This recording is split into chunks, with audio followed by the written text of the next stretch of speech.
3 lakh square metre जमीन कब्जाई, 7,000 से ज्यादा झोपड़ियां बनाई और बांग्लादेशियों को किराए पर दे डाला। राजस्थान से पकड़ा गया लल्ला पठान कौन, जिसने गुजरात में बसाया मिनी बांग्लादेश। जांच में हुआ भयंकर खुलासा।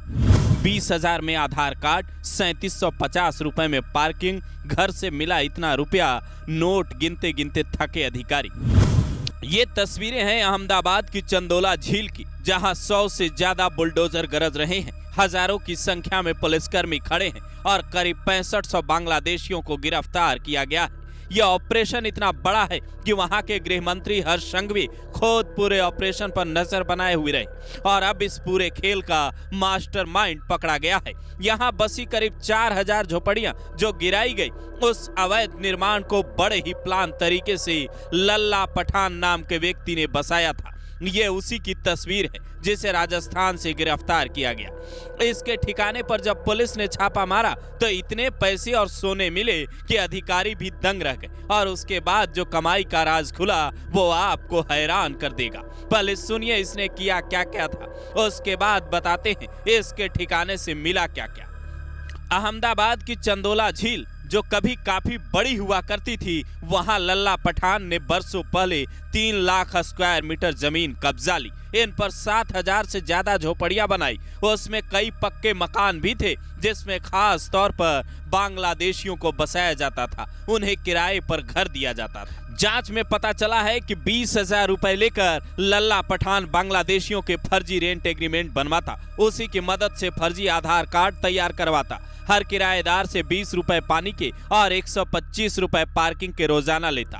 बांग्लादेशियों से उसने करोड़ों रुपए कमाए। नतीजा, अहमदाबाद शहर के अलावा नूर अहमद सोसाइटी, चौकीदार बाबा की दरगाह और शाह आलम में घर खरीदे हैं। लल्ला पठान के करीब 7 बैंकों में खाते हैं। मूल रूप से वो यूपी के कासगंज का रहने वाला बताया जा रहा है, जो राजस्थान से यूपी भागने की फिराक में था, लेकिन बांसवाड़ा से पकड़ लिया गया और जब उसके ठिकाने पर पुलिस पहुंची तो 9 लाख रुपए कैश, 250 ग्राम सोना और पैसे गिनने की मशीन तक मिली, जिसका मतलब है रोजाना इसके यहाँ लाखों रुपए गिने जाते होंगे। लेकिन ये कहानी सिर्फ इतनी नहीं है। कहा जाता है एक एनजीओ ने इस क्षेत्र में सियासत नगर नाम से बस्ती बनाई थी। 2010 से 24 के बीच अवैध कब्जों में यहाँ तेजी आई। झील की जमीन पर मुस्लिम समुदाय के लोगों ने बड़े पैमाने पर अवैध निर्माण किए, जिसमें अवैध बांग्लादेशी नागरिकों की संख्या काफी थी।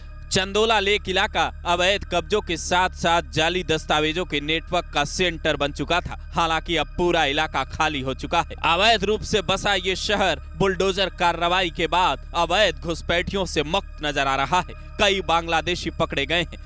साल 2019 में जब सीएए के खिलाफ विरोध प्रदर्शन हो रहा था, तब ये इलाका मिनी पाकिस्तान की तरह सक्रिय नजर आया। उसके बाद से इस इलाके पर खास नजर रखी जाने लगी और जब धीरे धीरे जांच शुरू हुई तो एक के बाद एक कई ऐसे खुलासे हुए जिसने सबको हैरान कर दिया।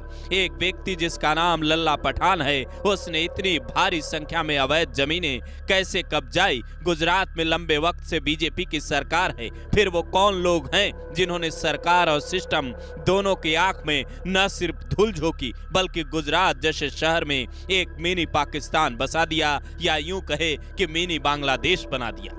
ऐसी तस्वीरें हिंदुस्तान के किन किन शहरों में और हैं? इस तस्वीर के सामने आने के बाद ये सवाल भी उठ रहे हैं। अगर आपके आसपास भी कोई ऐसा मोहल्ला बसा है जहां देश विरोधी गतिविधियां होती है और उनके घुसपैठिए होने का शक है, तो इसकी जानकारी पुलिस को जरूर दें, ताकि देश के अंदर छिपे दुश्मनों को भी जल्द से जल्द निकाला जाए। और इस एक्शन पर अपनी राय जरूर दें। क्या ऐसा ही एक्शन बंगाल में भी होने की जरूरत है?